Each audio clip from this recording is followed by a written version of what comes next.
Sekarang kita akan belajar singkat saja. Ya, saya berharap tidak sampai 15 menit kita akan dalami hal ini. Kita baca sama-sama. 1, 2, 3. Hancurkan kekuatan masa lalu. Siapa yang pernah dengar lagu? Lagunya begini. Masa lalu. Terus gimana? Semua tahu ya? Saya bingung ini. Berarti di rumah jangan-jangan goyang begitu? Tidak ya? Lagunya bagaimana? Masa lalu. Terus? Benar gak? Masa lalu biar menjadi masa lalu. Benar? Tapi kenyataannya tidak ya. Seringkali masa lalu itu bukan menjadi masa lalu. Tapi seringkali apa? Masa lalu jadi masa depan. Masa lalu seringkali justru mempengaruhi cara pandang kita untuk masa depan. Akhirnya apa? Hidup kita sulit untuk maju.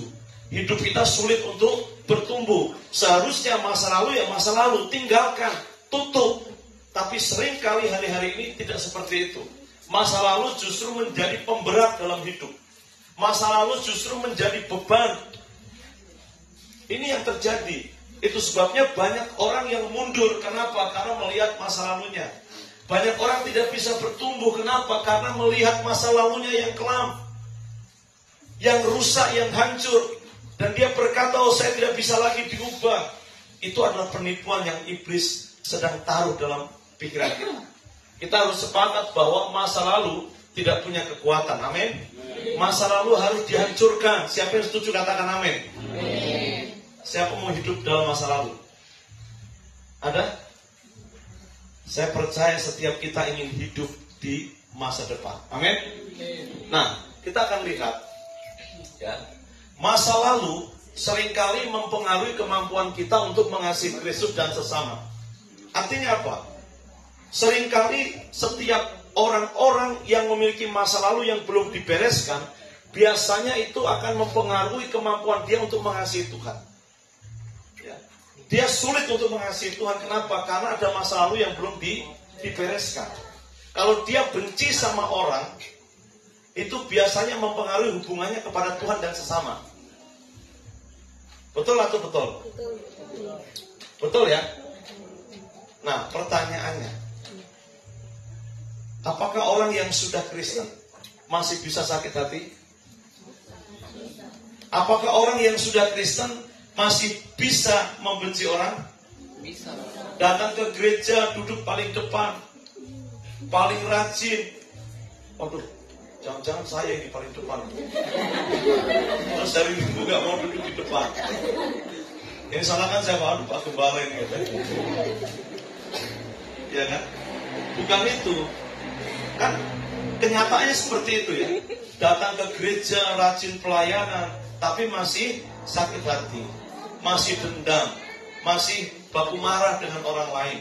Di gereja, puji Tuhan, shalom, haleluya, bersaksi luar biasa. Semuanya kelihatan seperti malaikat, tapi di luar gereja seperti malapetaka. Ya kan? Nah itu kenyataan. Nah itu sebabnya ini penting bagi setiap kita. Tuhan mau masa lalu itu harus diselesaikan. Siapa yang setuju katakan amin. Ya. Nah, kita baca dalam Filipi 3 ayat 13 sampai 14. Kita baca dengan suara yang keras. 1, 2, 3. Saudara-saudara, aku sendiri tidak menganggap bahwa aku telah menangkapnya, tetapi ini yang kulakukan. Aku melupakan apa yang telah di belakangku dan mengarahkan diri kepada apa yang di hadapanku, dan berlari-lari kepada tujuan untuk memperoleh hadiah, yaitu panggilan surgawi dari Allah dalam Kristus Yesus. Apa yang dilakukan Paulus dengan masa lalunya? Alkitab katakan, aku melupakan apa yang telah di belakangku. Jadi kita harus melupakan, harus meninggalkan. Supaya apa? Kalau sudah berani melupakan apa yang di belakang, nah ini harus berjalan menuju tujuan Tuhan. Banyak orang hari-hari ini tidak bisa memenuhi panggilan Tuhan, tidak bisa menggenapi tujuan Tuhan dalam hidupnya, gagal. Kenapa? Karena ada pemberat, yaitu masa lalu. Saya tidak tahu apa masa lalu kita, tapi kita akan lihat, ya. Kalau ada masa lalu dan itu membayangi masa depan kita, membuat sulit untuk kita bertumbuh, mengasihi Tuhan, mengasihi sesama, bersekutu dengan Tuhan sulit, maka kita harus sepakat, saya mau tinggalkan, saya mau selesaikan, dan saya mau hidup dalam masa depan bersama dengan Tuhan.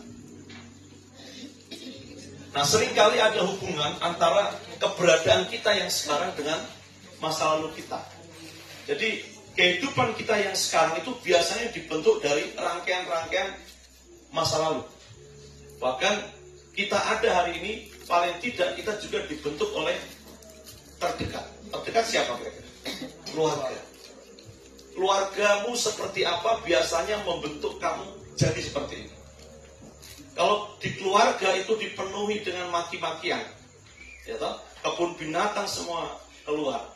Kira-kira kita jadi hari ini apa? Macan. Ya kan? Betul nggak? Kalau di lingkungan keluarga terdekat, di rumah ya, kamu berhadapan dengan mama, berhadapan dengan bapak yang hari-hari hanya kebun binatang keluar, maka jangan salahkan anak kalau tiba-tiba dia jadi harimau. Ya kan? Dia galak, dia ingin mangsa orang, keras, memberontak. Kenapa? Karena memang ajaran di rumah, ajaran kebun binatang. Orang tua yang hadir ingat, ya, harus tularkan yang baik. Ini penting bagi setiap kita. Ada banyak kekuatan dari luar yang seringkali membentuk kita. Salah satunya adalah masa lalu. Kalau orang hidup dalam budaya kekerasan, biasanya menjadikan anak itu dua hal. Pertama, dia akan memberontak, melawan, menjadi orang yang keras. Yang kedua adalah dia akan menjadi orang yang seperti korban. Pendiam, tidak mau bersosialisasi dengan temannya. Pokoknya dia ingin menyendiri. Nah, ini yang terjadi. Nah, itu sebabnya ini menjadi penting bagi setiap kita. Kita dibentuk tidak boleh dari lingkungan. Kita ada tidak boleh dibentuk dari apa kata orang. Tapi kita dibentuk oleh apa? Oleh apa kata Yesus. Yesus berkata, kamu berharga, saya berharga. Orang tuamu berkata, kamu seperti binatang, kamu tidak ada nilainya, kamu tidak ada harganya, kamu itu orang yang paling jelek. Minta maaf, itu bukan kata Tuhan. Amin. Kata Tuhan apa? Saya berharga, saya the best. Ayo katakan semua. Saya terbaik, saya paling terbaik. Amin. Saya berharga, saya diterima oleh Kristus. Nah, itu harus tanamkan dalam pikiran kita. Saya pasti berhasil, saya pasti akan sukses, saya ikut Tuhan, saya akan mengasihi Tuhan. Nah, jadi itu yang perlu kita miliki, ya kan? Jangan mau dibentuk oleh masa lalu. Amin. Nah, ini penting. Ya, saya tidak mau bicara soal itu nanti lain kali. Karena ada beberapa yang mungkin belum bisa jauh memahami ya. Saya lanjut ini. Pertanyaannya begini, apakah keluarga kita itu bisa mempengaruhi kita? Bisa nggak? Bisa. Nilai-nilai yang diwariskan, ya, mungkin lewat perkataan, lewat perbuatan itu bisa diwariskan ke kita tidak? Bisa ya. Nah, itu sebabnya ini penting bagi kita. Nah, kita akan lihat. Nah, kita akan lihat dari Raja Daud dan keluarganya, ya. Coba kita lihat, ini namanya genogram atau pohon keluarga, ya. Coba bapaknya Daud siapa? Ya, Esau. Kakak Esau di sana. Gimana? Siapa? Salomo. Siapa yang ngajar sekolah minggu ini? Ya? Pisau. Siapa ini? Orang kecil-kecil ini. Ayo. Siapa? Ya. Punya anak namanya Daud. Coba perhatikan Daud. Daud orang yang seperti apa? Daud bijaksana. Daud bijaksana. Terus apa lagi? Takut Tuhan ya, mengasihi Tuhan ya. Betul nggak? Dia orang yang berkenan di hadapan Tuhan kan? Betul? Tapi coba perhatikan, apa yang terjadi dengan Daud? Kehidupan moralnya. Apa yang paling terkenal? Dosa seksual. Daud pernah jatuh dalam dosa. Dengan siapa? Ya? Dengan siapa? Batseba. Batseba punya suami toh? Suaminya siapa? Uria. Nah, ini harus dites nanti. Betul ya? Jatuh dalam dosa. Jadi apa yang paling menonjol dalam diri Daud?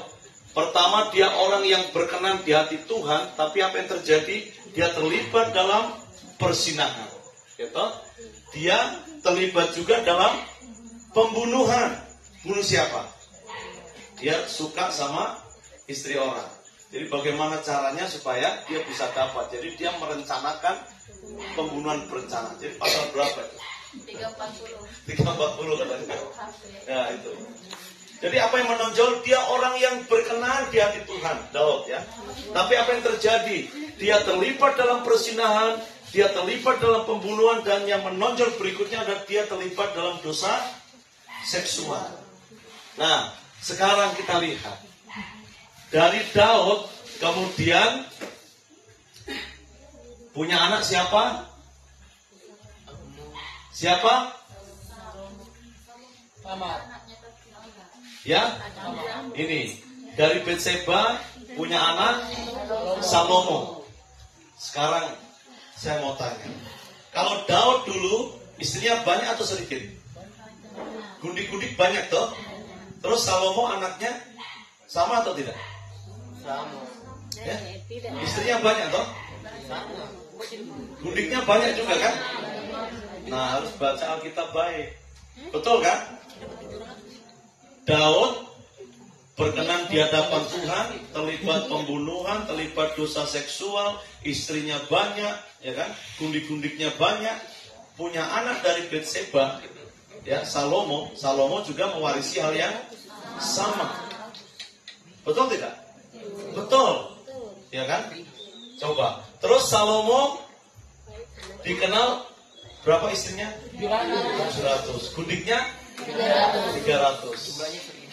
Ya kan? Terus Salomo punya anak siapa? Rehabeam. Istrinya berapa? 15. Gundiknya? Coba. Kita pikir bahwa itu cukup hanya di Daud, tapi ternyata tidak. Garis keturunan ke bawahnya juga mewarisi hal yang sama. Hatinya tidak melekat sepenuhnya kepada Tuhan, sama seperti bapaknya. Nah, itu sebabnya ini penting bagi setiap kita. Seringkali kita tanpa sadar, kita berkata, tidak apa-apa, anak saya nanti akan urus sendiri. Kita lupa bahwa apa yang orang tua tidak bereskan di masa lalu, itu bisa berpengaruh kepada anak-anak generasi sekarang ini. Ini yang harus dipikirkan baik-baik. Saya tidak tahu apa yang saudara alami hari ini.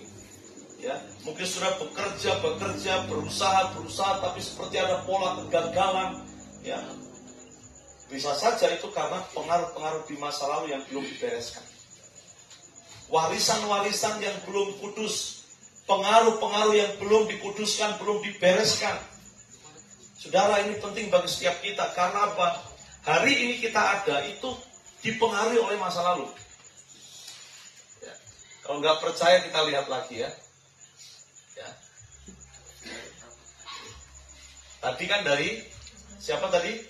Dari Daud, Salomo, dan keturunannya. Nah, sekarang kita lihat. Abraham, Ishak, dan Yakub. Coba, kalau Abraham, apa yang terjadi? Yang paling terlihat, Abraham ini orang yang luar biasa. Dia menerima janji Tuhan, menerima berkat dari Tuhan. Betul ya? Betul nggak? Bahkan Abraham disebut sebagai bapak orang beriman. Tapi coba lihat apa yang terjadi. Abraham yang paling menonjol di situ apa? Dia pernah berbohong soal istrinya. Dia bilang apa? Ah, itu satu saudara. Ya kan? Nah, coba. Nanti bisa lihat di Kejadian 12 sampai 37 itu. Ya. Terus itu dari Abraham. Abraham punya anak Ishak. Ya toh? Dari Ribka. Terus apa yang menonjol juga dari Ishak ke Ribka? Sama. Kalau baca dia juga berbohong. Bilang apa? Nah, itu juga saya punya saudara. Kira-kira dia dengar dari siapa ya? Bapaknya berbohong, anaknya ternyata ikut juga. Jadi anak-anak yang suka berbohong, lihat bapaknya jangan-jangan juga berbohong. Iya kan? Karena ada istilah begini loh, kulit apa? Kacang tidak jauh dari kulitnya. Itu buah. Ya, coba lihat lagi. Ya, berbohong ya. Jadi yang menonjol apa? Dari Abraham tadi, dia pernah berbohong, terus Ishak juga berbohong. Nah, Ishak dengan Ribka ini punya anak ya, Esau dan Yakob. Yang menonjol apa? Yang terjadi di sini. Ini ya, anak Yakob ini kan banyak sekali ini kan, ya enggak? Terus 10 anak Yakob juga berbohong. Bilang sama bapaknya apa? Yusuf sudah mati. Betul? Betul nggak? Berarti tukang tipu. Terus kan? Nah itu. Jadi itu terjadi. Di Alkitab ditunjukkan seperti itu. Ya kan? Betul tidak? Betul. Jadi pola yang menonjol di keturunan Abraham, Ishak, Yakob apa? Berbohong. Nah ini. Polanya adalah berbohong juga memiliki anak kesayangan. Semua itu. Itu yang diwariskan. Terus ada perseteruan antar saudara kandung. Itu menonjol sekali. Nah, itu sebabnya ini penting bagi setiap kita. Kita harus mengenali dalam diri kita ada pola-pola seperti itu tidak di dalam keluarga kita. Bagaimana ketika menghadapi kemarahan, apakah melampiaskan dengan kekerasan, apakah dalam pola-pola kutuk, keguguran, terus-menerus dan lain sebagainya. Kalau ada, jangan dibiarkan. Tuhan mau itu semua harus dibereskan. Kenapa? Karena masa lalu itu bisa menjadi penghalang berkat Tuhan turun atas hidup kita. Tuhan mau kita hidup dalam masa depan, dalam sebuah pengharapan, dalam sebuah berkat yang dari Tuhan. Tuhan tidak mau setiap kita hidup dalam kutuk. Amin. Kutuk sudah dilenyapkan di dalam nama Yesus. Tuhan mau memberkati setiap kita. Itulah rancangan Tuhan atas hidup kita. Tuhan mau memanggil kita keluar dari semua kutuk itu. Karena Tuhan mau pakai kita menjadi alatnya, menjadi berkat, punya masa depan. Ya. Ini penting bagi setiap kita untuk memahami hal ini. Ya, seringkali kan orang-orang di sekitar kita menerima kita kalau kita kadang baik, kita membanggakan, kita ganteng, kita cantik, betul nggak? Tuhan apakah menerima kita seperti itu? Dia menerima kita apa adanya. Dia menerima kita tanpa syarat. Itulah Tuhan kita, Yesus Kristus. Jadi kalau keluarga kita sehat, itu akan berdampak kepada gereja yang sehat. Jadi gereja tidak akan pernah bertumbuh sehat kalau keluarga tidak sehat. Itulah problem kita hari-hari ini. Berusaha supaya gereja bertumbuh sulit. Kenapa? Karena kalau tidak dimulai dari keluarga itu mustahil. Ya. Perubahan di dalam gereja harus dimulai terlebih dahulu dari perubahan di dalam keluarga. Perubahan di dalam keluarga terjadi dimulai dari perubahan di dalam diri kita. Siapa yang mau berubah hari ini? Saya mau berubah hari ini. Yang suka maki-maki bertobat. Amin. Yang suka pukul-pukul anak bertobat. Yang suka maki-maki anak bertobat. Tuhan rindu supaya apa? Terjadi pemulihan dalam hidup kita. Ya. Kenapa? Karena keluarga yang dipulihkan itu akan berdampak kepada gereja yang dipulihkan.